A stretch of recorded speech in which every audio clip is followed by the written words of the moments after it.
Today we are going to talk about motion analysis. Let's see how many torque will be needed to make this move.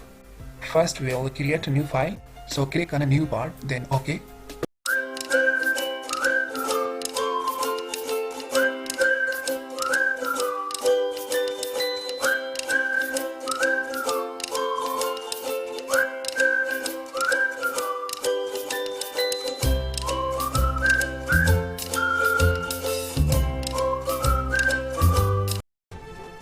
Now goes to motion study. It's time to use motion analysis. We have animation, basic motion and motion analysis. So now we are using motion analysis.